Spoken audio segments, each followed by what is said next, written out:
ایک مرتبہ حضرت عمر رضی اللہ عنہ نبی کریم صلی اللہ علیہ وسلم کی خدمت میں حاضری کے لیے آئے تو راستے میں انہوں نے ایک نوجوان کو دیکھا جو بہت زار و قطار رو رہا تھا۔ اس کو روتا دیکھ کر حضرت عمر رضی اللہ عنہ کا دل پسیج گیا۔ انہوں نے پوچھا، اے نوجوان کیا ہوا؟ وہ کہنے لگا، میں ایک بڑے گناہ کا مرتکب ہو گیا ہوں۔ اب میں اللہ کے عذاب سے ڈر رہا ہوں کہ میں کیا کر بیٹھا، سخت پریشان ہوں، لہٰذا مہربانی فرما کر نبی کریم صلی اللہ علیہ وسلم کی خدمت میں میری سفارش فرما دیجیے۔ حضرت عمر رضی اللہ عنہ نبی کریم صلی اللہ علیہ وسلم کی خدمت میں حاضر ہوئے تو رو رہے تھے۔ نبی علیہ الصلوۃ والسلام نے ارشاد فرمایا، عمر آپ کیوں رو رہے ہیں؟ عرض کیا، اے اللہ کے محبوب صلی اللہ علیہ وسلم، میں آپ کی خدمت میں حاضر ہو رہا تھا، راستے میں ایک نوجوان کو دیکھا جو کوئی بڑا گناہ کر بیٹھا تھا اور وہ بہت رو رہا تھا۔ اس کی آہ و زاری نے مجھے بھی رلا دیا۔ نبی علیہ الصلوۃ والسلام نے اندر آنے کی اجازت دی تو وہ نوجوان آپ صلی اللہ علیہ وسلم کی خدمت میں حاضر ہوا اور وہاں بھی رونا شروع کر دیا، یہاں تک کہ پھوٹ پھوٹ کر رونے لگا۔ نبی علیہ الصلوۃ والسلام نے ارشاد فرمایا، اے نوجوان کیا ہوا؟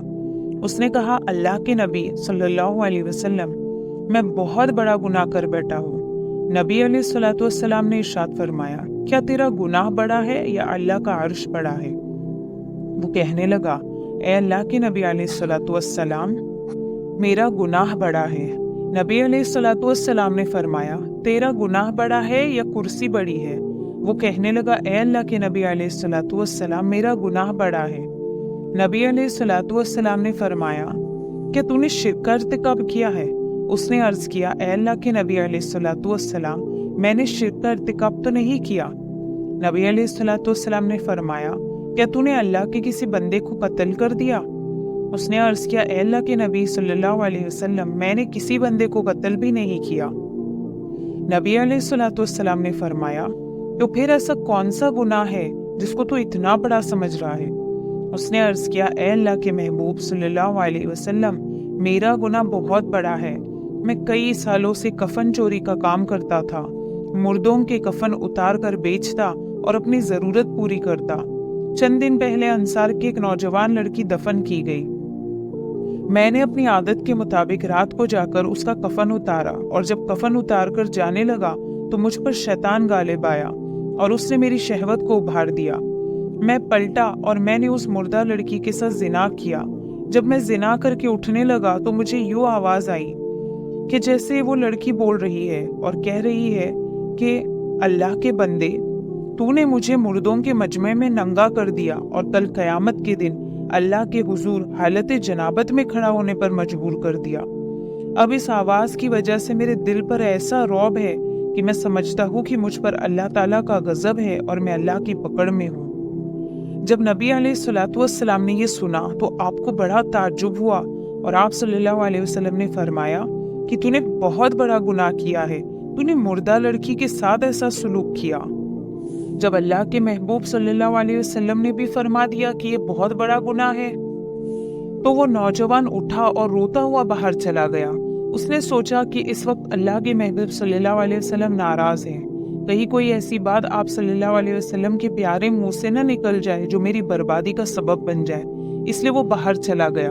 جب وہ وہاں سے نکلا تو سیدھا پہاڑوں میں چلا گیا۔ وہ نوجوان 40 دن تک نمازیں پڑھتا رہا، سجدے کرتا رہا، معافی مانگتا رہا۔ اس کے دل کو آگ لگی ہوئی تھی۔ وہ رو رو کر اللہ کو مناتا رہا۔ وہ اللہ کے سامنے عاجزی کرتا کہ اے اللہ، اے میرے مالک، میں آپ کے محبوب صلی اللہ علیہ وسلم کی خدمت میں بھی حاضر ہوا اور انہوں نے بھی فرمایا کہ یہ تو بہت بڑا گناہ ہے۔ اے اللہ، میں اب کہاں جاؤں؟ میرا تو تیرے سوا کوئی نہیں ہے۔ جب اس نے 40 دن معافی مانگی اور اللہ تعالیٰ کو منایا تو نبی علیہ الصلوۃ والسلام کے پاس جبرائیل علیہ السلام تشریف لائے۔ جبرائیل علیہ السلام نے آپ صلی اللہ علیہ وسلم کی خدمت میں اللہ تعالیٰ کے سلام پیش کیے اور عرض کیا، اے اللہ کے محبوب صلی اللہ علیہ وسلم، اللہ رب العزت نے پوچھا ہے کہ اے محبوب صلی اللہ علیہ وسلم، بتائیے کہ کیا مخلوق کو آپ نے پیدا کیا ہے یا میں نے پیدا کیا؟ نبی علیہ الصلوۃ والسلام نے ارشاد فرمایا، اللہ رب العزت نے مجھے بھی اور ساری مخلوق کو بھی پیدا فرمایا۔ پھر جبرائیل علیہ السلام نے عرض کیا کہ اللہ تعالیٰ نے پوچھا ہے کیا مخلوق کو آپ رزق دیتے ہیں یا میں دیتا ہوں؟ نبی علیہ الصلوۃ والسلام نے ارشاد فرمایا کہ مجھے بھی اور ساری مخلوق کو بھی اللہ رب العزت ہی رزق عطا فرماتے ہیں۔ جب یہ باتیں ہو گئی تو تیسری بات پوچھی گئی کہ مخلوق کو میں نے معاف کرنا ہے یا کسی اور نے کرنا ہے؟ نبی علیہ الصلوۃ والسلام نے ارشاد فرمایا کہ اللہ رب العزت ہی نے مخلوق کے گناہوں کو معاف کرنا ہے۔ جب محبوب صلی اللہ علیہ وسلم نے یہ فرمایا تو جبرائیل علیہ السلام نے عرض کیا کہ اللہ رب العزت نے پیغام بھیجا ہے کہ اے محبوب، اس بندے نے میرے سامنے رو رو کر اتنی معافی مانگی کہ میں نے اس بندے کے گناہ کو معاف کر دیا۔ سبحان اللہ، سبحان اللہ۔